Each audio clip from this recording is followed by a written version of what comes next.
നേന്ത്രപ്പഴം ഉണ്ടാവുമല്ലോ, നമ്മൾ 2 ദിവസം വാങ്ങി വെക്കുമ്പോൾ അതിൻ്റെ തോലൊക്കെ കറുത്തിട്ടുണ്ടാവും. അപ്പോൾ എല്ലാവരും വിചാരിക്കും ഇത് നന്നല്ല, ഇനി കളയാന്ന്. പക്ഷെ ഇനി അങ്ങനത്തെ പഴം ആരും കളയണ്ട കേട്ടോ. ഞാൻ നിങ്ങൾക്ക് ഉണ്ടാക്കി കാണിക്കുന്നത് പോലത്തെ ഒരു സ്നാക്ക് ഉണ്ടാക്കുകയാണെങ്കിൽ കുട്ടികൾക്ക് എല്ലാവർക്കും ഇഷ്ടപ്പെടും. വലിയവരും കുട്ടികളും ഒപ്പം കഴിക്കും.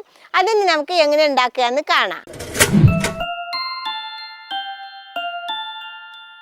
ഇതേ മക്കളെ, ഇതേപോലെ തോല് കറുത്ത പഴമാണ് ഞാൻ പറഞ്ഞത് കേട്ടോ. ഞാനിവിടെ 2 പഴം എടുത്തിട്ടുണ്ട്. ഈ തോലിൻ്റെ കറുപ്പ് കണ്ടാൽ നമ്മുടെ വീട്ടുകളിലുള്ള മക്കളൊന്നും ഇത് കഴിക്കൂല, ഇത് നന്നല്ല പറയും. അപ്പം ഇത് ഞാൻ ഉണ്ടാക്കുന്ന പോലെ നിങ്ങൾ ഉണ്ടാക്കി കൊടുക്കുകയാണെങ്കിൽ നമുക്കും സന്തോഷം ഉണ്ടാവും, നമ്മുടെ തിന്നണ മക്കൾക്ക് നല്ല സന്തോഷം ഉണ്ടാവും. ഇത് നമുക്കിനി തോലൊക്കെ കളഞ്ഞ് ചെറിയ കഷ്ണമാക്കിയിട്ടൊന്ന് മുറിച്ചെടുക്കാം.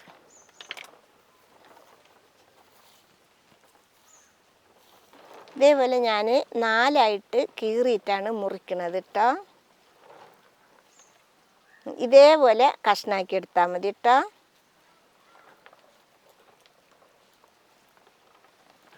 അങ്ങനെ എല്ലാതും മുറിച്ചെടുത്തിട്ടുണ്ട്. ഇനി ഇതിന് ഇവിടെ ഇരിക്കട്ടെ മക്കളെ. ഇനി നമുക്ക് ആ പഴത്തിനൊന്ന് വഴറ്റിയെടുക്കണം. അതിന് വേണ്ടി ഞാൻ ചൂടായ ചട്ടിയിൽ 2 ടീസ്പൂൺ നെയ്യ് ഒഴിക്കുകയാണ് കേട്ടോ. ഇനി നമുക്ക് ഈ നെയ്യിൽ ഒരു 1/4 കപ്പ് തേങ്ങ ചിരണ്ടിയത് ഇട്ട് കൊടുക്കാം. തേങ്ങ ഒന്ന് വെള്ളമൊക്കെ വറ്റി വരട്ടെ. മക്കളെ, നെയ്യില്ലെങ്കിൽ വെളിച്ചെണ്ണയിൽ ഉണ്ടാക്കാം കേട്ടോ. ഇനി നെയ്യില്ലാച്ചിട്ട് നിങ്ങൾ ആരും ഉണ്ടാക്കാതിരിക്കരുതേ മക്കളെ. വല്ലാതെ ബ്രൗൺ കളറൊന്നും ആവണ്ടേ. നമ്മളെ തേങ്ങ ഇട്ടിട്ടൊന്ന് പൊട്ടലും ചീറ്റലൊക്കെ മാറിയാൽ തന്നെ മതിയാവും കേട്ടോ. ഇപ്പം അതിൻ്റെ പൊട്ടലും ചീറ്റലൊക്കെ മാറിയിട്ടുണ്ട്, കണ്ടില്ലേ. ഇനി ഈ സമയത്ത് നമുക്ക് നമ്മൾ അരിഞ്ഞു വെച്ച പഴത്തിനങ്ങ് ഇട്ട് കൊടുക്കാം. പഴമൊക്കെ നന്നായിട്ടൊന്ന് വെന്ത് വന്നോട്ടെ. ഈ പഴം ഇളക്കുമ്പോഴുണ്ടല്ലോ, ചെറിയ തീ വെച്ചിട്ട് വേവിച്ചെടുത്താൽ മതി കേട്ടോ. ഇപ്പം നമ്മുടെ പഴം വെന്തിട്ടുണ്ട്. ഇനി നമുക്ക് ഈ സമയത്ത് ഇതിൽ 1 ടേബിൾ സ്പൂൺ പഞ്ചസാര ഇട്ട് കൊടുക്കണം. മധുരം ഇട്ട് കൊടുക്കുമ്പോൾ നിങ്ങളിത് വേണ്ടതിനനുസരിച്ച് ഇട്ട് കൊടുക്കണം കേട്ടോ. പഴത്തിൽ മധുരം ഉള്ളതല്ലേ, അപ്പോൾ അതിനനുസരിച്ച് മധുരം ഇട്ട് കൊടുക്കണേ. ഞാനിതിൽ 1 ടേബിൾ സ്പൂണാണ് ഇട്ട് കൊടുക്കുന്നത്. ഇനി പഞ്ചസാരയൊക്കെ ഒന്ന് അലിഞ്ഞു വരട്ടെ.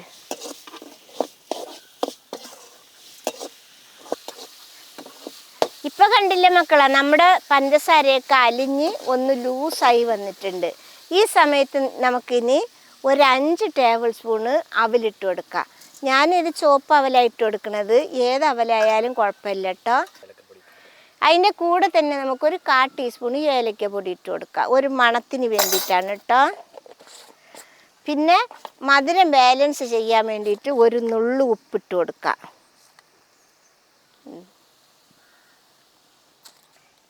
ഇനി ഇത് നന്നായിട്ട് ഇളക്കി അവലും ഈ ഉപ്പും എല്ലാം നല്ല മിക്സായി വരട്ടി. ഏലക്കപ്പൊടിയൊക്കെ നല്ല നൈസ് വെള്ള അവലാണെങ്കിൽ കുറച്ച് കൂടുതലെടുത്താലും കുഴപ്പമില്ല കേട്ടോ.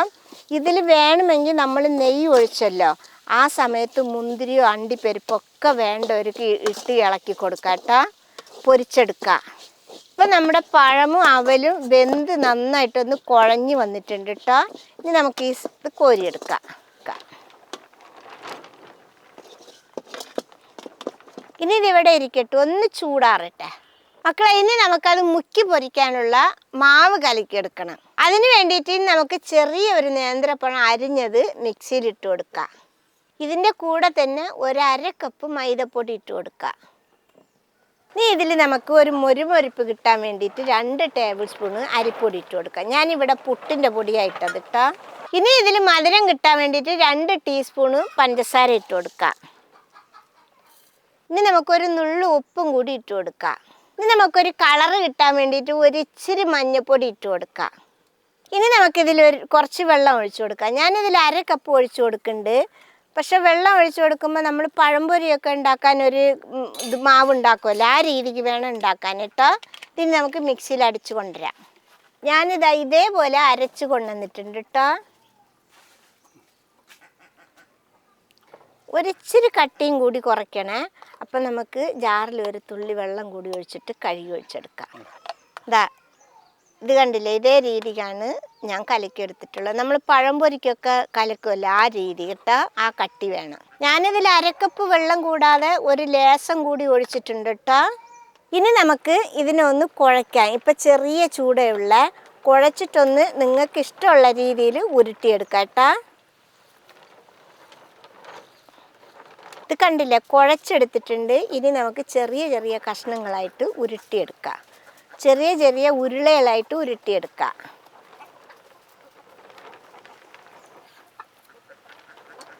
ഇത് കണ്ടില്ലേ, ഞാൻ ഈ ഇത്ര വലുപ്പത്തിലാണ് ഉരുട്ടിയെടുക്കുന്നത്.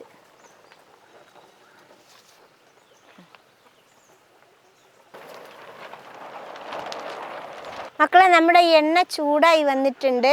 നമുക്കിനി ഇതിൽ ഓരോന്നായിട്ട് ഈ മാവിലെടുത്തിട്ടിട്ട് ഇതിൽ മാവിൽ നന്നായിട്ട് ഇങ്ങനെ മുക്കിയിട്ട് ഒന്നൊന്നായിട്ടിങ്ങനെ കോരിയിട്ട് കൊടുക്കുക.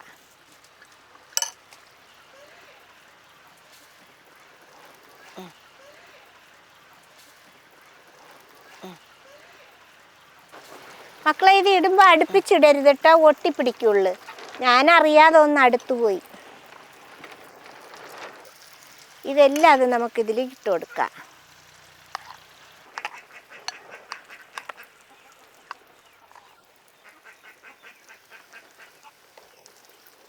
ഇനി നമുക്ക് ആദ്യമായിട്ട് അത് ഓരോന്നായിട്ട് മറിച്ചിട്ട് കൊടുക്കാം. ഇത് വേഗം പൊരിഞ്ഞു വരാൻ അധികം ടൈമൊന്നും വേണ്ട കേട്ടോ, വേഗം ആവും. ചെറിയ തീ വെച്ചിട്ട് വേണം ഇത് പൊരിച്ചെടുക്കാൻ. ഒന്നുമില്ല, നമ്മൾ പഴംപൊരി പൊരിക്കണ പോലെ തന്നെയാണ്.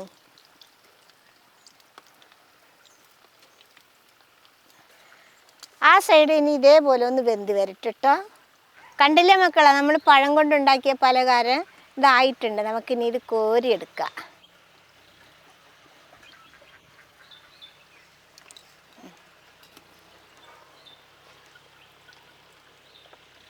നമ്മൾ 2 പഴത്തിൽ 10 സ്നാക്ക് ഉണ്ടാക്കിയിട്ടുണ്ട് കേട്ടോ.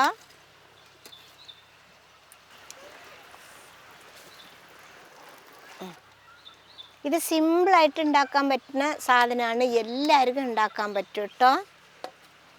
അങ്ങനെ നമ്മുടെ പഴം കൊണ്ടുണ്ടാക്കിയ സ്നാക്ക് നല്ല അടിപൊളിയായിട്ട് റെഡി ആയിട്ടുണ്ട്, കണ്ടില്ലേ. അപ്പം ഉമ്മ ഉണ്ടാക്കിയ സ്നാക്ക് ഉണ്ടല്ലോ പഴം കൊണ്ട്, അത് ഞാൻ ടേസ്റ്റ് ചെയ്യാൻ നോക്കുക കേട്ടോ. ആ ചൂടോടെ കഴിക്കാൻ നല്ല ടേസ്റ്റ് ഉണ്ടാവും കേട്ടോ. ഇത് ശരിക്കും പഴം സ്നാക്ക്, മറ്റേ പഴം സുഖിയനില്ലേ അതുപോലെ ഉണ്ട്.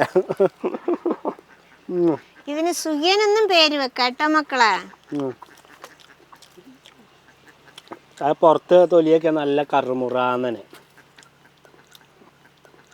അരിപ്പൊടി ഇട്ടത് കൊണ്ടാണ് ഈ കറുമുറ വരുന്നത് കേട്ടോ.